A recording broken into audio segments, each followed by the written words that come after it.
सरकार ने फिर 6% टैक्स किया गया। लोह पुरुष के इरादे बुलंद थे, वो पेशे से बैरिस्टर थे, वकील थे, बाल्यकाल में से ही वो कठोर जो है लोह स्वभाव के थे। अब दिल उनका बहुत विनम्र था। सब पूरे देश के एकता अखंडता के बारे में जीवन पर्यंत उन्होंने कार्य किया। आप लोगों को प्यारे बच्चों मालूम होना चाहिए कि जब सरदार वल्लभ भाई पटेल वो छोटे थे, उनके एक फोड़ा निकल गया। अनेक प्रकार के वैद्य आए, डॉक्टर आए, उन्होंने कहा इस फोड़े को जलाना पड़ेगा लोहे की तपती किसी उससे।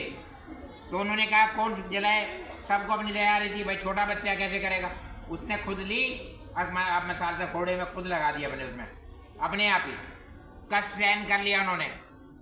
तो जब वो फोड़ा भी कुछ दिन बाद सही हो गया, तो इतना दृढ़ निश्चय था उनका।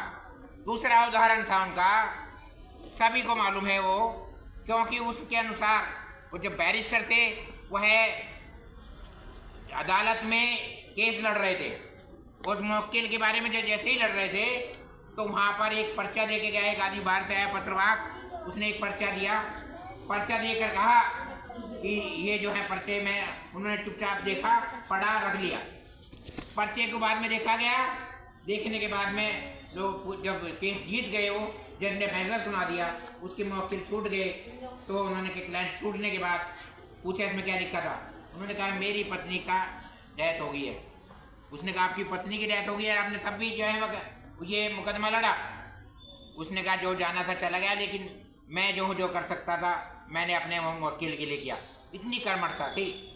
जब भारत देश आज़ाद नहीं हुआ था, जब आज़ाद होने के बाद 362 जो है 562 जो है रियासतों में यह देश विभाजित था। छोटे छोटे राज्य थे।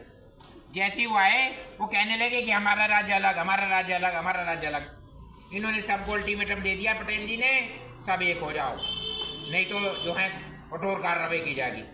तो उन्होंने सारी रियासतों को एक साथ किया।